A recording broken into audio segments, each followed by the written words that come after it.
que hay una controversia constitucional presentada por el municipio de San Pedro Cholula, que en las controversias lo que se analiza es la invasión de competencias, ¿sí? Y 4 acciones de inconstitucionalidad presentadas por diputados opositores, por senadores opositores, nosotros, por la Comisión Nacional de Derechos Humanos y por ENAI en los temas correspondientes a 2 artículos que has mencionado. Derechos humanos. ¿Cuál es el fondo del asunto relacionado con la controversia presentada por senadores? Son 3 temas, 4 ejes fundamentales. Primero, es violatorio del artículo 21 constitucional, porque en el artículo 21 constitucional se hace una definición de lo que es la seguridad pública y se establece que es una actividad, una acción que desarrolla el Estado en sus 3 órdenes de gobierno y que está a cargo de instituciones de carácter civil, no de Fuerzas Armadas. Segundo, es violatoria del artículo 76, fracción 6ª de la Constitución. El 76 es el artículo de la Carta Magna que desarrolla las atribuciones del presidente de la República. Y en su fracción 6ª establece que el presidente de la República, dice la fracción 6ª, tendrá facultades en materia de seguridad nacional y dispondrá de las Fuerzas Armadas para asuntos de seguridad interior y defensa exterior. Es el único lugar donde donde el legislador, el constituyente, previó el término de seguridad interior. Y la seguridad interior puesta en el artículo 76 como aquella por la cual puede disponer el presidente del total de las Fuerzas Armadas, hablo de Ejército, Marina, Fuerza Aérea, se refería el constituyente al restablecimiento del orden constitucional. Y el orden constitucional es aquel que se pierde en caso de una invasión o que se pierde por una alteración de una causa interna del país, y para eso tiene que disponer el presidente del total de las Fuerzas Armadas, y por tanto no se puede desarrollar a hoy en una ley secundaria el término de seguridad interior cuando el constituyente del 17 le dio esa connotación de restablecer el orden constitucional diferente al término de seguridad pública que te he mencionado. Después, el Congreso de la Unión no tiene facultades para legislar en materia de seguridad interior. Primero tuvo que haberse hecho una reforma para que pudiera tener competencia para legislar en esta materia, competencia al artículo 73 de la Constitución. Y por último, el tema de que contraviene muchos de los acuerdos internacionales del cual México forma parte y del cual, de acuerdo al texto constitucional, son parte del sistema mexicano, jurídico mexicano. Él lo establece la Constitución en nuestros artículos iniciales de la parte orgánica de la Constitución. Y estos son los ejes jurídicos por los cuales hoy se presenta esta acción de inconstitucionalidad por parte de senadores, 17 senadores de PT Morena, 7 del PRD, 2 independientes y los demás del Partido Acción Nacional. Ninguno del PRI, por supuesto. Ninguno del PRI, absolutamente ninguno del PRI. Y debo decirte que sí hubo algunas cosas relacionadas con querer que legisladores no firmaran, ¿me explico? Y hubo presión, ha habido presión contra el Ayuntamiento de Cholula, de San Pedro Cholula, por haber interpuesto su controversia constitucional. Por ejemplo, te lo digo, la Sedena ya retiró una especie de vigilancia general al municipio, sí, recorridos que hacían en unidades que el propio municipio de Cholula había puesto a disposición del ejército, ya suspendieron, el ejército ya suspendió ese patrullaje, ya revolvió 2 camionetas, así se está actuando. Ahora vamos a ver qué tanto el Poder Ejecutivo presiona a la Corte para poder actuar. A eso voy a preguntarte, Miguel Barbosa. ¿Tú confías en la imparcialidad de la Suprema Corte de Justicia para abordar este tema? Es un tema muy complejo. Yo he visto cómo en la Corte se hace política, te lo digo en general, ¿sí? Y yo veo que el Ejecutivo va a presionar mucho. Ya ha habido otras controversias que se esperaban que la Corte tuviera autonomía e independencia y no se ha mostrado así.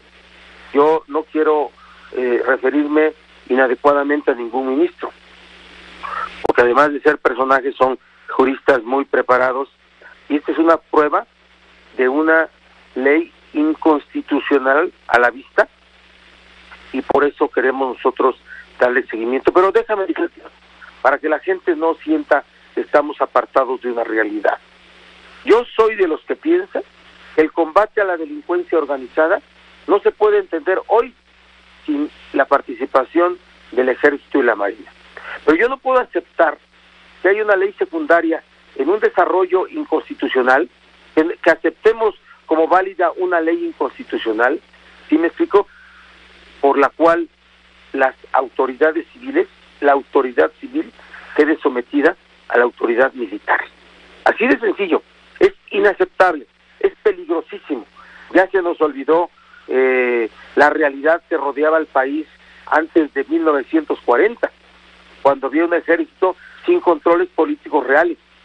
Busquemos el partido de entonces, lo que fue el PNR y todos esos partidos previos al PRI, no eliminaron el poder militar, ¿cómo se llamaba? El sector militar de ellos, porque respondía a una realidad necesaria para que la autoridad civil pudiera establecerse. Ni nos imaginamos, así de sencillo, a un ejército sin controles políticos, porque la ley está plagada de una serie de artículos. Por ejemplo, el artículo 16, que establece que podrá desarrollar sin ninguna declaratoria de alerta para cuidar la seguridad interior, el ejército podrá desarrollar actividades de vigilancia, de prevención, de no sé qué, de no sé cuánto, inteligencia, investigación, cuando se trate de atentados en contra de la seguridad interior. Y ahí me imagino un ejército presente en las calles, y de verdad es algo que debemos de cuidar. Ahora, lo que se ha mencionado con insistencia por parte del gobierno y muchos sectores de la población también, Miguel Barbosa, es en el sentido de darle al ejército los instrumentos legales, los protocolos legales que garanticen su acción en labores de seguridad interior, de seguridad pública, quiero decir, porque no los tenían y el ejército ya estaba molesto de estar actuando como policía para combatir a la delincuencia organizada, en fin, y sin tener una protección con el riesgo que tiene para la tropa. El ejército está molesto porque no había habido, se había hecho el llamado con insistencia de darle protección al ejército hasta en tanto cumple estas funciones. ¿Era necesario proteger también la acción de los soldados o ese es un enfoque que tú no tomas en cuenta?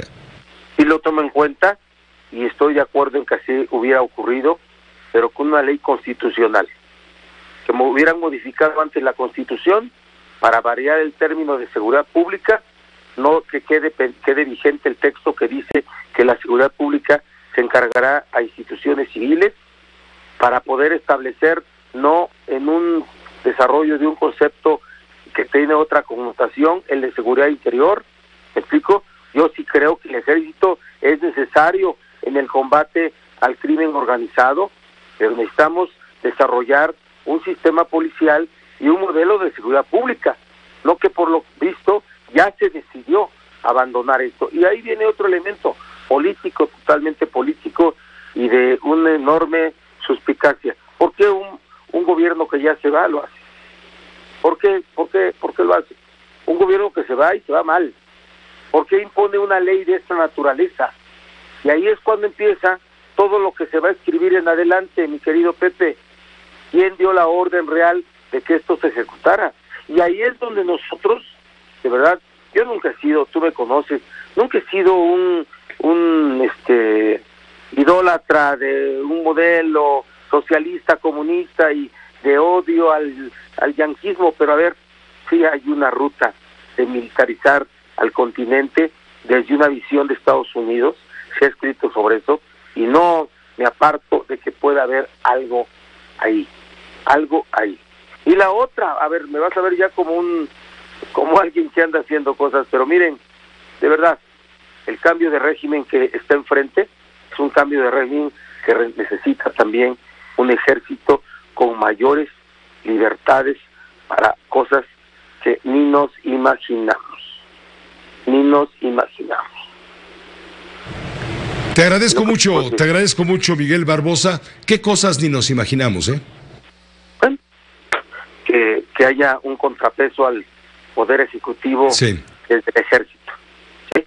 Y eso es muy complicado pensarlo, pero créeme que cuando hay la descripción de intereses que gobiernan un país como México, te hablo que son intereses de la gente que se ha beneficiado por décadas de cómo se ha ejercido el gobierno en nuestro país y no quiere ver que haya un atentado y un riesgo a que el estado de cosas cambie. Así es que lo digo con mucha responsabilidad, lo digo con mucho cuidado. Yo soy un enamorado de la democracia, del ejercicio del poder civil, respeto al ejército, tengo una amistad entrañabilísima con Salvador Cienfuegos y con Vidal Francisco Soberón. Los quiero mucho, pero quiero también a mi país, y lo que he visto, que hoy los hombres del poder dejaron de tener una visión de Estado. En el PRI se acabó la visión de Estado, y no podemos nosotros pensar así si queremos un Estado civil, si queremos un Estado que funciona con equilibrios constitucionales y no con desequilibrios de fuerza.